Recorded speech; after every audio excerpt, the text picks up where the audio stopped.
नमस्कार मेरी माँ अनंता फैमिली, माई सोल फैमिली। कैसे हो आप सब? जय हिंद, जय भारत, नमस्कार, अदाब, सलाम, वाहेगुरु, जय मसीह। कैसे हो आप सब? मेरे मन में एक भाव आ रहा था और जो मैं अपना एक्सपीरियंस बताती हूँ। दोस्तों, बचपन से लेके अभी तक धार्मिक तो मैं बचपन से ही थी, मतलब भगवान से प्रेम तो बचपन से ही था। पर संसारिक रिश्ते नातों के बंधन में जब इंसान बंध जाता है तो ये थोड़ा कम हो जाता है। मेरे साथ भी ऐसा हुआ। लेकिन मेरी एक आदत रही बचपन से लेके अब तक और हमेशा रहेगी। मैं कभी सांसारिक वस्तुओं, भौतिक वस्तुओं या किसी इंसान के पीछे कभी नहीं भागी। बचपन से लेके आज तक अभी भी तक नहीं भागी। हाँ, जिसको मैं अपना बड़ा दिल से करीब मान लूँ, जैसे एक पत्नी के लिए पति ही परमेश्वर होता है, तो वो तो पीछे भागना ही पड़ता अपने परिवार को बचाने की खातिर, है ना। तो पति के पीछे जरूर भागी थी, क्योंकि मैं अपने घर को टूटने नहीं देना चाहती थी। पर वो एक तरफा भाग भाग कर जब मैं थक गई, जब मुझे लगा कि यहाँ कोई फायदा नहीं है भागने का, पति परमेश्वर मानती थी, पति को भगवान मानती थी, आज भी मानती हूँ, मानती रहूंगी। फिर मैंने वहां से भी हट गई। जब बच्चे बड़े हो गए, देखा पति देव तो उनको उनके दिमाग में इतनी नेगेटिविटी भर दी थी कुछ लोगों ने कि वो तो बस यही सोचते थे कि पता नहीं क्या जटाएं हो गई हैं, ये हो गया है। तो ये तो भोले बाबा माँ अनंता का आशीर्वाद था मुझ पे, और उन्होंने मेरा त्याग किया था। फिर मुझे भी त्यागना पड़ा। दिल से तो नहीं त्याग पाई, लेकिन हाँ, ऐसे दूर रहना पड़ा परिस्थितियों के हिसाब से। बच्चों के कारण बेटा बीमार हो गया, हालात क्या क्या नहीं दिखाता, लेकिन उनके पीछे भी मैं नहीं भागी। बच्चों की परवरिश के लिए उनके पीछे मैं अपना कर्तव्य निभाना चाहती थी कि हाँ, उसको पीछे भागना नहीं कहते दोस्तों। एक नारी का कर्तव्य होता है कि अपने पति का साथ दे हर हाल में, वो दे ना दे, दोनों का कर्तव्य होता है। पर क्या करना, बस इस तरह से निकलती गई जिंदगी।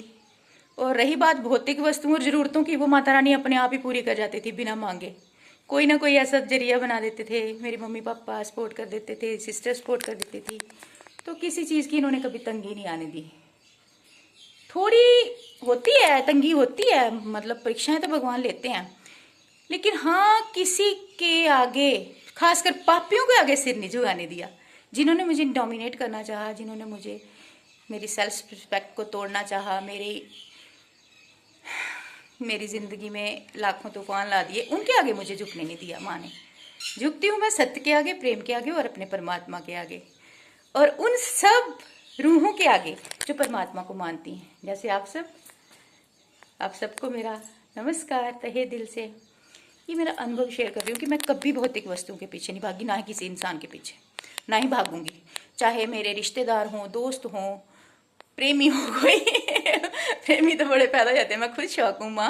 और दोस्तों, मुझे लगता है वो प्रेमी मेरे नहीं है, वो मेरे भीतर जो माँ की पावर रहती है ना, सबको उससे प्रेम हो जाता है और वो अट्रैक्ट हो जाते हैं लोग। मैं इसमें अपने आप को कसूरवार नहीं मानती। मैं माँ को ही बोलती हूँ, माँ ये आपकी गलती है, अगर कोई मेरी तरफ अट्रैक्ट होता है उस भाव से तो ये आप संभाल लेना, क्योंकि मेरे मन में ऐसा कुछ नहीं होता। मैं दोस्ती से बढ़कर कुछ नहीं। हाँ, ट्विन फ्लेम सोलमेट जर्नी में ऐसा हो जाता है कि भावना एक प्रेम की जाग जाती है, जैसे राधे कृष्णा की तरह हो जाता है। पर कभी भी किसी को गलत भाव से ना देखा, नहीं देखूंगी।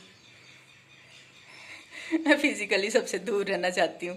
मेरा मन किसी से ज़्यादा मिलने को नहीं करता, क्योंकि मैं अपनी माँ के साथ रहती हूँ, अपने बच्चों के साथ रहती हूँ। क्योंकि क्या पता सामने वाला किस भाव से मिल रहा है, किस भाव से। अच्छे भाव से जो मिलता है उससे मिल लेती हूँ, लेकिन अगर कोई नेगेटिव भाव से मिले तो माँ मुझे नहीं मिलने देती उससे कोई नेगेटिव भाव रखे तो मैं तो उससे बात भी नहीं कर सकती। दोस्ती में हंसी मजाक, फ्रेंडशिप में चलता है, लेकिन गलत भाव नहीं चलता। तो रही बात, माँ ही जाने कि क्यों कुछ लोग अभी भी मुझे उस भाव से देख लेते हैं, बल्कि मैं ऐसी नहीं हूँ। मेरे हस्बैंड की डेथ के बाद भी कई ऐसे सोचते हैं कि शायद मैं शादी कर लूँ, या नो, ऐसा कभी हो ही नहीं सकता, क्योंकि मैं माँ पार्वती की भक्त हूँ। जन्मों जन्मों तक एक ही पति, एक ही प्रेम।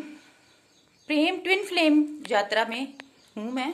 वो मुझे हो गया था किसी से, वो एक रूहानी प्रेम होता है, वो रूह से रूह का बंधन होता है, उसमें किसी का कोई दोष नहीं होता, ये भगवान ही लाते हैं हमारी लाइफ में ऐसे लोग, दोस्त, ट्विन फ्लेम, सोलमेट, जो हमें ट्रिगर करते हैं और हमें भगवान की तरफ हमारा कदम बढ़ा देते हैं। जब जब हमें कोई दुख देता है तो हम भगवान की तरफ कदम बढ़ाने लगते हैं। तो इस तरह से हमारी जीवन यात्रा कंप्लीट होती है। जिस उद्देश्य के लिए उन्होंने हमें भेजा होता है धरती पे, वो हमें कंप्लीट करना ही पड़ता है। ये मेरे अनुभव हैं और शेयर करती रहूँगी अनुभव। अनलिमिटेड वाला love you from me, from my माँ Ananta, from my all universal team.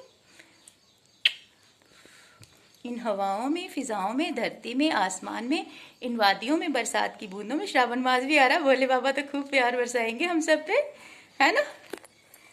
तो आप सभी को धरती पर, आसमान पर, हर प्रेमी जोड़े को मेरी शुभकामनाएं। प्रेम जिंदा रहे, आबाद रहे, राधे कृष्णा की तरह, शिव शक्ति की तरह, सीताराम की तरह। पर हाँ, इनके जीवन में कितनी परेशानी आई। सच्चे प्रेम को परीक्षाएं भी देनी पड़ती हैं और परेशानियां भी झेलनी पड़ती हैं। सीता माता ने कम परेशानी देखी थी क्या? राधा जी ने कम देखी थी? खुश रहिए।